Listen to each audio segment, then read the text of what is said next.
Hello and welcome to today's video. So this time we're going to be taking our third look at vintage Doctor Who Target paperbacks. Absolutely love these, as you know, and this time we've got the books that were published from 1980 right up until the end of 1985.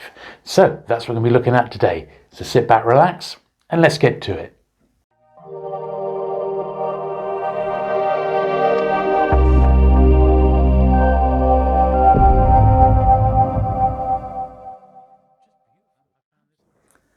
Okay, so the first one for the 1980s, kicking off the 1980s, was this one. So Doctor Who and the Underworld. This is by Terrance Dicks. Cover illustration by Bill Donohoe. Very, very thin little book, this one. Even with the adverts at the end, it's only just 120 pages. But this was the very first book published in 1980, setting off the 80s. And we've got Invasion of Time. I found this one a little bit harder to get hold of, and that goes not for some of the Davison ones, but these tail end Tom Baker ones.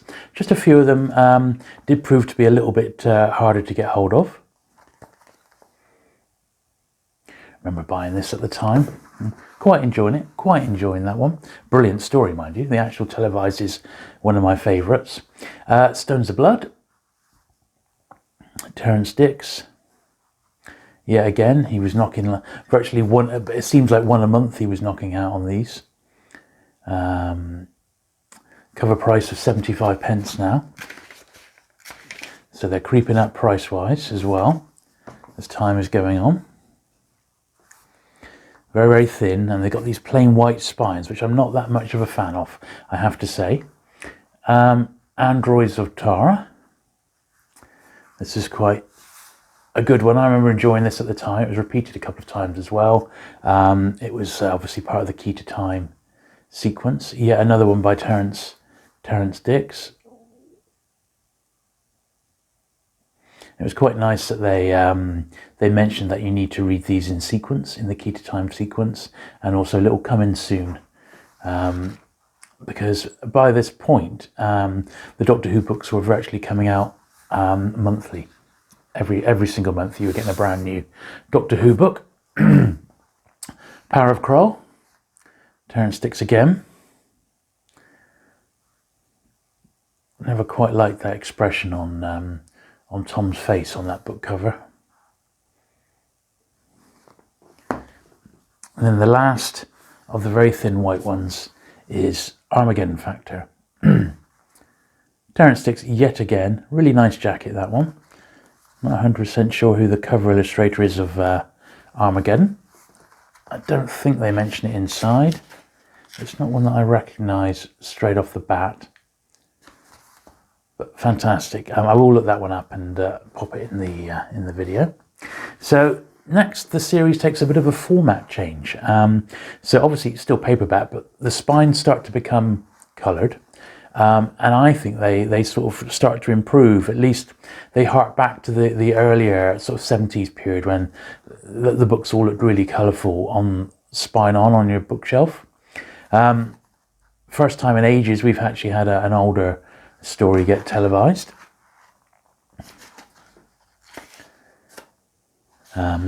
Noticeable that the actual print quality is a little bit lower quality. Same sort of format, so there's just a few in this sort of format that all came out very, very similar to each other. They list the ones that have just come out and what's coming out, including reprints on the back. Nightmare of Eden, Horns of Nimon, and some of these ones here are actually really, really easy to get hold of now, even in first edition. These have big print runs, and you shouldn't have too much trouble getting hold of really nice first editions. Admittedly, even something like this is now almost 40 years old, give or take a year. So you have to wonder just how easy some of these are going to be to find in nice condition. But I've not really had too much trouble with the ones that we're looking at today. However, a couple of the ones tail end of the 80s. Very, very difficult to find, I guess, because the print runs went much lower. But as we get to those, we'll look into that. Monster Repellidon here. Terrence Dicks again, which is like, if you look at these spine on, these ones here, they start the colours. And Creature from the Pit once again. I remember these and buying them literally as they were coming out at this point every month. David Fisher. And really loving them. You know, it was like, for so many people, the Target books were their introduction to reading, basically. This one, we're into 1981 now. And this one's a little bit of a hark back to the older style with the white spines, but I think it was the next one to be published. But Enemy of the World by Ian Marter. Always love the Ian Marter adaptions. They're really, really good. Such a shame he left us so young.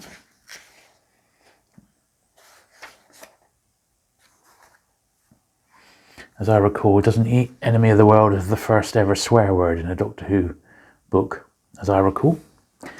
Next, An Earthly Child. So finally they got round to publishing the very first Doctor Who story. It took them long enough, and for the occasion they put a bit of a glossy logo on, like a metallic-y styled logo, and made a big deal of it.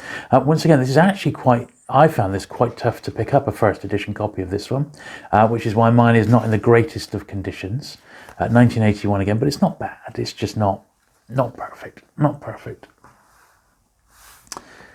One of my favourites from season 18, is it? State of Decay. Yes, absolutely love State of Decay. Closest, it's £1 cover price. The closest Doctor Who gets to a Dracula story. 1982, this one's dated. I remember the quite interesting audiobook, as I recall, of State of Decay. Warrior's Gate. John Lydecker. Nice jacket on that one. Not my favourite story, Old Warrior's Gate, but there you go. Keeper Traken, I remember enjoying this one at the time. 125 cover price now. It keeps creeping up, doesn't it? Very nice, nice jacket on that one. Leisure Hive, David Fisher.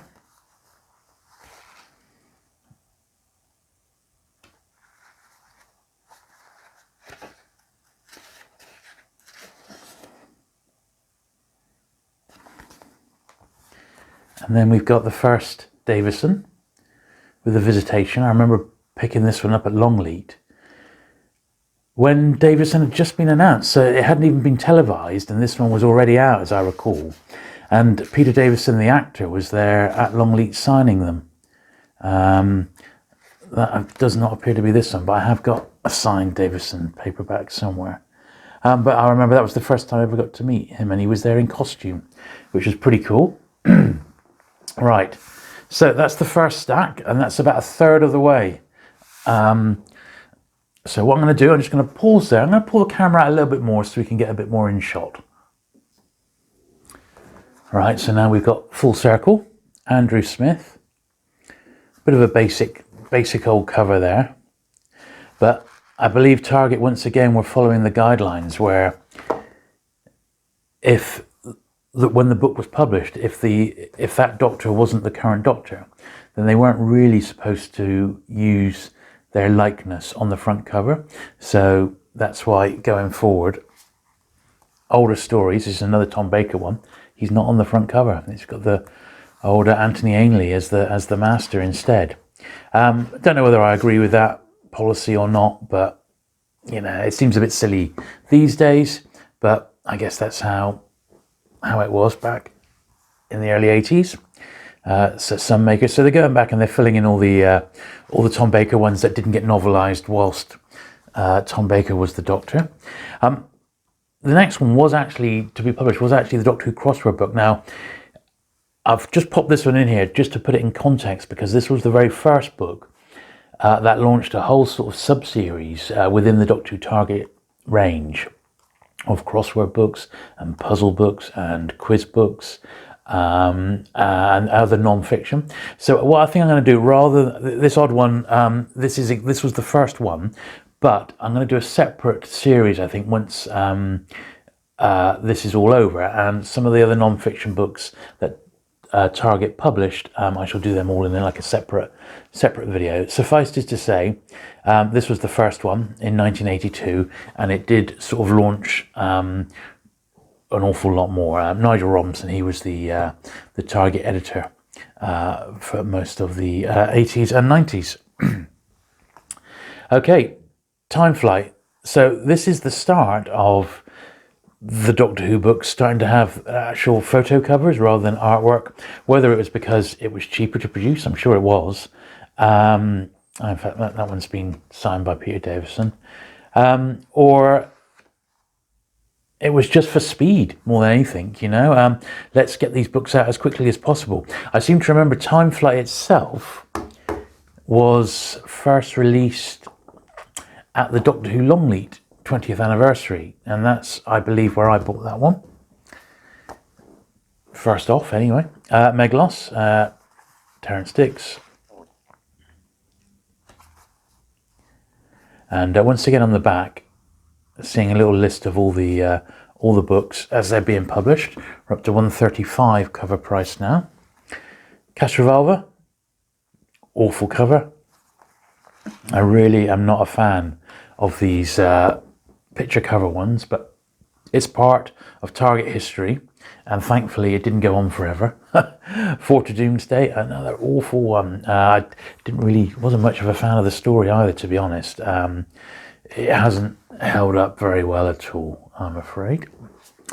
Earthshock, yep, actually really don't mind the story at all. That cover is the pits, mind you, and just seeing the Doctor with a laser gun like that, it just seems so out of character. But the actual story and the novelization are both excellent. That, as a book, awful, absolutely awful packaging. Certainly this is a real low point for Target books. This one is, in actual fact, my all-time favourite worst Doctor Who cover, Terminus. Absolutely awful in so many ways. What can you say? It is also the first one to become numbered. So you see it's got number 79 there on the spine. And that is because Target have now started to number their books.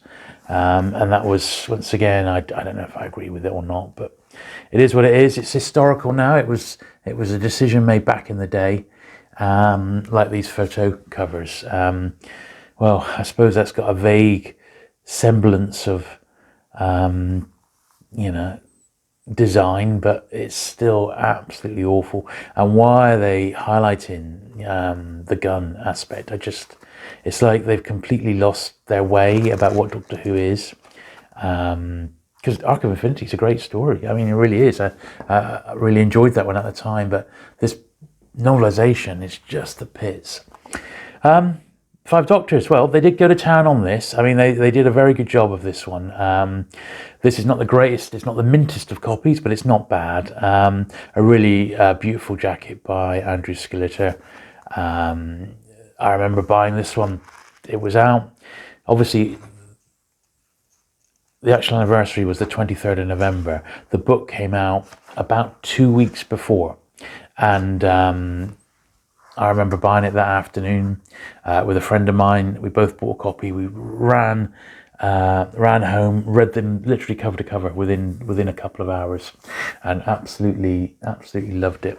I do remember, and this is one of my regrets, when I first collected the Doctor Who books back in the day, I had many signed ones, and the Five Doctors, my copy of that, I had signed by Petra Troughton, John Pertwee, Peter Davison, and then some of the companions who'd been in it. I think there was Janet Fielding, there was Mark Strickson. I sold it, sold out at the time. I went into specialise onto Star Wars stuff, but you can't keep everything. But that's one copy I would particularly love to get back. So if you ever come across that one, let me know. Mordor Undead. See, if you're going to do a photo cover, that's actually not a bad way to do it. The sort of the actual colour fits in with the photograph, and it's just a single photo rather than some sort of cut out piece of rubbish. Not bad. Once again, I like Mordred Undead a lot. So once I watched it recently, and I thought it was really good. Kinder and Snake Dance. I'm not a fan of either of them. They were slated by fans at the time. I'm certainly not a fan of them now, and I'm sorry, but you'd have to pay me good money to sit through those two again back to back, because it's just not going to happen. This is interesting. I don't think it was on the last one. Yes, this is the first book, Snake Dance, where it's got distributed in the USA by Lyle Stewart Incorporated. So that's how these books were imported and sold in the States, where by now Doctor Who was very, very big. More so, you could say, for some of the conventions and the way that they went around it than in the UK. Enlightenment, not too bad. I don't mind the jacket at all. I think that having the Doctor sort of in the logo there doesn't work too badly in this particular instance. It's got one of those all black covers, so it's very, very easy. It shows up all the sort of little imperfections, so it's quite difficult to find a real mint copy of that one, but it's not bad. It's not bad. So that's the second pile. I've got one more pile to go through, and then the 80s will be complete. This is Dominators.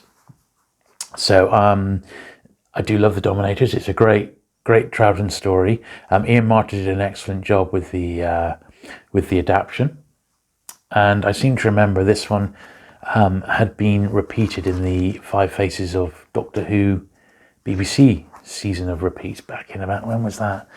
Oh, it's probably around 82, 83. So they might have spurred them on to bringing out the novelization. Whereas the Deep, well, first one we've seen from Terrance Dicks for a little while. I didn't mind this, in actual fact. Such a fan of the Silurians. Seeing these guys back was great fun. It's just a shame, the Merca, the old pantomime horse, as they call it, was pretty awful. 1984, we are now on to Aztecs. Excellent, nice classic.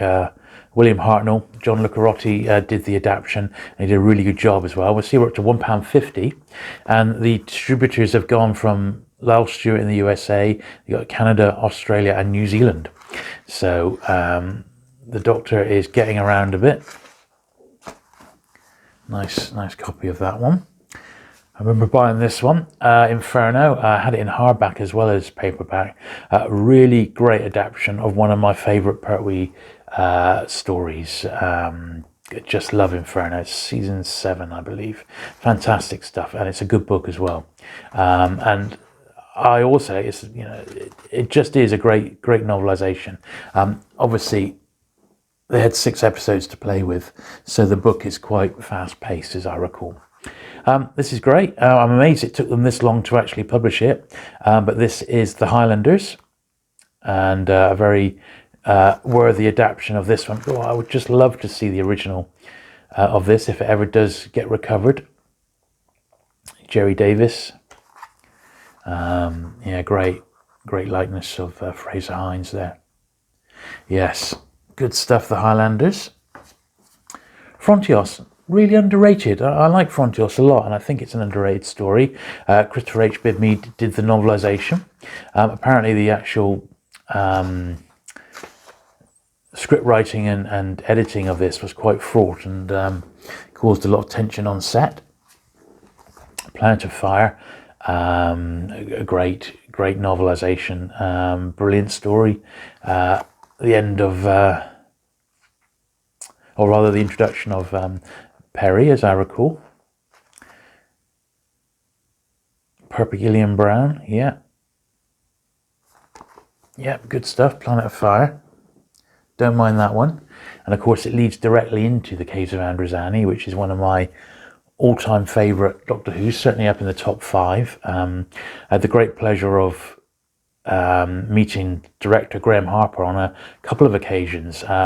Once in the about 1986-87 at a DWAS convention in London, and then he directed the Doctor Who that I was in, the Rise of the Cybermen, Age of Steel, and I got to chat with him on the set there, and that was a real treat as well, I have to say. And such a nice guy. I remember when we were doing the Rise of the Cybermen, at the convention in the 80s, someone gave him, because it was like the fans award, it was one of the best, it was one of the best story of the season. So someone gave him I think it was a fine art casting metal figure about that high of Sharash Jack. And I asked Graham if he still had it after all these years. And he said, well, no, in actual fact, it got given away for like a charity auction or something like that. But what a really, really nice guy he was. Marco Polo, another one from John Lucarotti. He had a real talent for these historicals, and absolutely fantastic. It's nice to have a new take on it rather than Terence Dicks writing them all. Just over 140 pages for Marco Polo. This is another one. I would dearly love this one to be found. I know we've got those great pictures from it, and it just looks great. If they don't find it, maybe it should be one that we should consider animating, in my opinion. The Awakening, yeah, okay. I mean, not my favourite one. I don't mind the two-parters, but my favourites of the sort of the more modern two-parters is Black Orchid by a long way. I wasn't that keen on The Awakening. Mind of Evil. Oh, I love The Mind of Evil. One of my, definitely one of my favourites again. Really, really great fun. Loved it when I first ever got to see it, which was at a local Doctor Who meeting. Someone had tracked down a copy. One of our friends had a copy, and we were over the moon to get that and watch it. Another nice historical one, The Mythmakers. Yep, Donald Cotton. This was his first Target book. He obviously went on and did The Gunfighters a little bit later on. We are into 1985 now. And as you can see, it's been virtually a book a month. Almost, The Invasion. This is a great novelization. A really, really nice cover. And Ian Marter did a very good job of this. Andrew Skilleter did the artwork chores on the front. And we're now a long way away from that horrible period when we had those horrible photo covers, thankfully. They soon up their game, shall we say. It's The Invasion. Now we've got The Crotons, number 99. Terence Dicks' The Crotons. Not too bad. I mean, it's a bit like The Dominators. It's that same season, and it's okay, but it is what it is. That was also repeated, wasn't it? And then the last one, which is incidentally Target book number 100, is The Two Doctors. Now, all the books that you've seen in all these videos are first Target editions. I do collect the reprints, which have got different covers, and that will be the subject. I'm still pulling those together, so that's going to be the subject of a future video, some way down the line. But Book 100 is a bit of a milestone. First time Robert Holmes wrote a Doctor Who book. This one in first edition is really, really tough. I think the story behind it was that all the first editions went to the States, and we were just left with second editions. And it actually says quite proudly on the front, second edition. The first is tough, and it's taken me some time to pick up a copy. I think even at the time where I used to buy my Doctor Who books, all they had was second editions. Interesting, it's got an introduction by JNT, the show's producer at the time. And there we are. It's only a one-pager, so I bet that took him all of 10 minutes to knock out. And then The Two Doctors. The Two Doctors, as it goes, I absolutely love it. I really, really do. I think the chemistry between Troughton and Colin Baker is excellent. Bringing back Jamie was a master stroke. And Jacqueline Pearce, I thought, played it excellently. As Rossini, was it? I loved it. I really did. Yeah, a really, really nice book. And well, that's the first 100. However, I've got a couple more things. So you remember last video, I did mention about the Doctor Who Target book, which is from Telos Publishing. And once again, that's still the ultimate reference guide for your collection. And if you're interested in collecting these Doctor Who Target books, that's the one for you. However, I have got, once again, a couple more little resources that you might find handy to have. So I will put links to these in the description down below. Now the first one, this is just from a website, and what this is, and I've just printed this out, but I'll put the link for you down below so you can get your own copy. This is just what I use as my personal checklist. So it's got all the Doctor Who books in order by year, so in published order, including reprints. And I found this very, very useful. And as I've got them, just because this is a print, I tick them off as I go along to make sure I've got them all. And if it's a reprint, I put that it's a reprint, and if I've got it or if I need to upgrade it. And I've just found this a really, really handy guide, and it goes all the way through up to the Virgin re-releases, bang up to date with the more recent reissues. All right, so I would say if you want a little illustrated checklist, that's a really good one to get. But there is one other fantastic resource that I wanted to show you, and that's this, and it's called Based on the popular BBC television serial. Now this is fan produced. It's by a chap called Paul Smith. I'm just trying to get it all in because it's quite big. This is from a chap called Paul Smith, and this is available as a PDF that you can view or download online, and you can even print it off, which is what I did. So I downloaded the PDF, and this is the 3rd edition of this now. And then it's optional. You can get this completely for free, but if you want to reward Paul for all the effort that he's put in, you can give him a little donation. Now, every single book is here, and story rather. And if you look at the, if we choose one at random, I don't know, say, I don't know, what should we choose? Let's choose, but so Pyramids of Mars. So Pyramids of Mars is on page 116. So I shall just zoom forward to page 116, and I'll give you an example of just the detail that goes in. So for Pyramids of Mars then, let's see if we can get this into picture. And every single story in here gets the same sort of treatment. So as you can imagine, this probably is the ultimate reference to Doctor Who books. The fact that it's got the print runs is just incredible. Now this is interesting. So we just saw the 2 Doctors there. So interestingly, reading this, the first printing with the 1st edition flash had a print run of 60,000 copies, with the 2nd edition 40,000 copies. So by that rationale, theoretically, the 2nd edition should be the harder one to get. However, as I said, in the UK, it seems to be by far the easiest one. Anyway, I will put, once again, a direct link to this one in the description down below, and you can go and download your own copy because it's fantastic. The information in it is superb, and you might want to do like I did and treat yourself to a big display folder. You do need a 100-page album back to back to fit this all in, and get your own copy of this one. Obviously, if you do fancy buying some of the Doctor Who books, I have put a link to buying job lots of Doctor Who books on eBay. That seems to be the cheapest way to buy these days, as a lot of them are obviously still out of print. But there you go. That concludes this 3rd look at the Doctor Who books. So there you are. I hope you enjoyed this little look at some more Doctor Who vintage Target paperbacks. Now, part 4 is not that far away, where we'll be covering 1986 up to the end of, well, the 80s, 1989.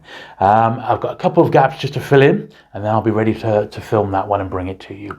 So if you have enjoyed this video, don't forget, do check out the first 2 if you've not already seen them, but do give this video a like.